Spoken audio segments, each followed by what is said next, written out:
Hello, everybody, and welcome back to Max Sports Entertainment. My name is Deepak Shankar, and today we have a recap of Game Four of the Western Conference Finals between the Oklahoma City Thunder and the San Antonio Spurs. So, in this game, the Spurs came out on top, 103 to 82. They tied the series up at 2, and it was a pretty routine game for them in terms of pretty much dominating from start to finish. It was good to see them capitalize on the early 13 or 15 point lead I believe that they had early on, unlike in game three. And so they were able to fully take advantage of it this game. Huge game from Wemby, 33 points, 8 rebounds, 5 assists, 2 steals, 3 blocks, really set the tone early on, and just carried it on for the Spurs as the game went on. And then, other guys played okay. But I mean, Castle, Fox, Harper, they all chipped in, but really the story was Wemby and his aggression, and him being such a factor on both ends of the floor. His on and off numbers in terms of offensive rating, defensive rating, etc., were just absolutely astounding. We're pretty much one of the best, if not the best, offenses and defenses in the league when he's on the floor, and then when he's off the floor. That it's the total opposite and on both ends. So it's just incredible what that guy can do. And just his third year in the NBA, his future's bright. But just another great game one type of performance from him, where he had played well in game three, struggled a little bit in game two, but game one and game four, he was truly dominant from start to finish and led the way for San Antonio. But yeah, for OKC, just really wasn't a good game for anyone all around. I mean, SGA struggled, only 19 points on 6 of 15. Chet Holmgren only 10 points. And obviously it hurts with them. With Jalen Williams and then AJ Mitchell being out, so those are big losses for them. They weren't getting those same bench contributions as well that they were getting before, especially in Game 3, where guys like Jared McCain and Jalen Williams did not shoot the ball well. And obviously, if you're only going to make 33% of your shots and shoot 18% from 3, then you're just not going to win that many games. And so that's what happened to OKC tonight. And then I thought the Spurs did a good job of really not selling out too much to try to stop SGA, leaving a lot of open shots, particularly threes that can be backbreaking for other guys like Caruso and Jared McCain and others. They really played SGA straight up one-on-one.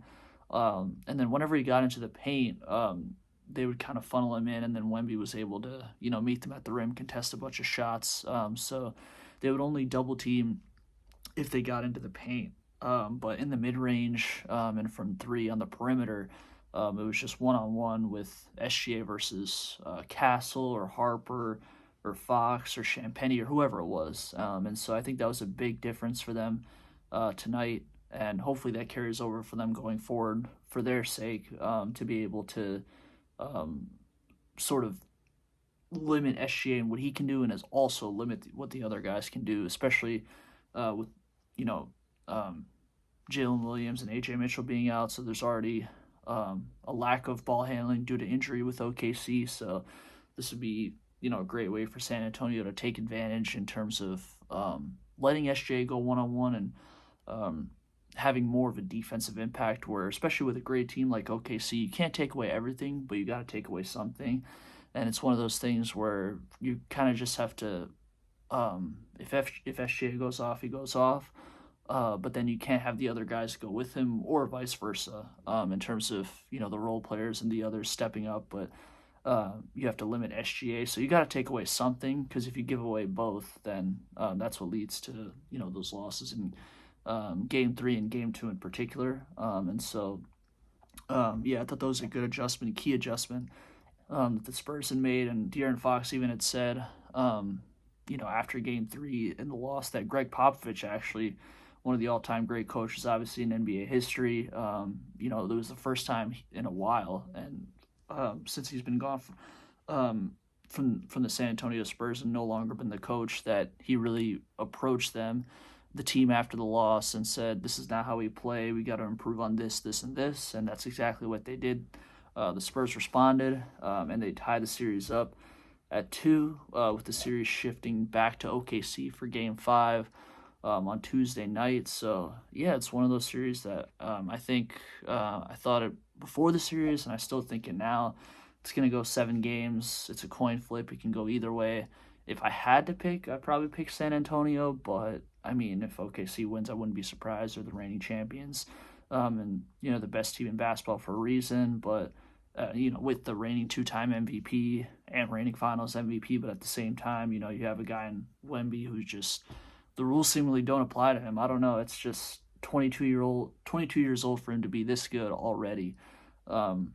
It feels like the sky's the limit already. He arguably is the best player in the world right now, which is saying a lot considering, SGA and Jokic and all these other guys. But he's just been so good, so fast, that it's, almost unprecedented, I feel like. So it's just great to see. It's been a great series all around where we've gotten 2 close games and then 2 blowouts. So we'll see what the rest of the series has to offer. It's obviously a best of 3 going forward. And so I think for OKC, they're probably going to need more consistently from Chet Holmgren, especially with these injuries. Jalen Williams, especially with the hamstring, I doubt he'll be back for the series. AJ Mitchell, in terms of his injury, not sure, because he played a little bit in Game 3, but then didn't play tonight, and then initially had gotten injured in Game 2.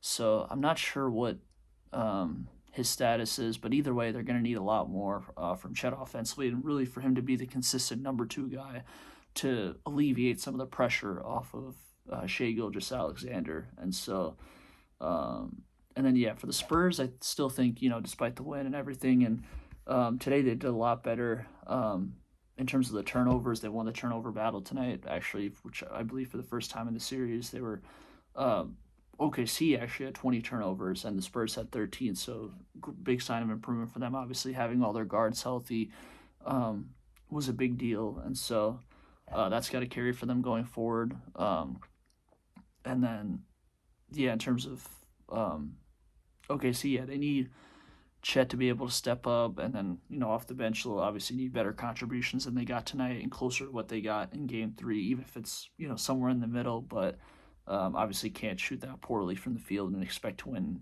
really any game, let alone a game like this against a team as good as San Antonio. And so, Caruso, McCain, Isaiah Joe, guys like that definitely have to step up.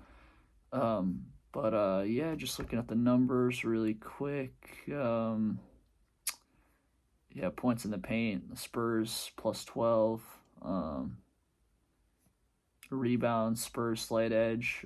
So really, they just had the edge, San Antonio in all departments. And there was just not much that OKC could do tonight. And so we'll see how Game 5 goes, because usually in these 2-2 series, usually whoever wins Game 5 statistically wins the series. And so that'll be a big one. We'll see if OKC can bounce back, take Game 5 and go up 3-2, or if San Antonio can win a second game in OKC in this series and go up 3-2 with a chance to go to their first NBA Finals since 2014. So should be a great one on Tuesday night, especially with the Eastern Conference Finals looking, very one-sided at this point. The Knicks probably close it out tomorrow, or worst case in Game 5. But this series, who knows who's going to win, really? Everyone's just making guesses. It's shaping up to be one of the all-time great playoff series in NBA history. And so hopefully it ends up being that, and we get an absolutely amazing last 2 or 3 games of this series. And so, that's my recap of this one. Spurs Thunder, Game 4, Western Conference Finals. Thank you all for listening. Be sure to like, subscribe, comment, share, turn on post notifications, etc., all that good stuff. And I'll catch you guys on the next one.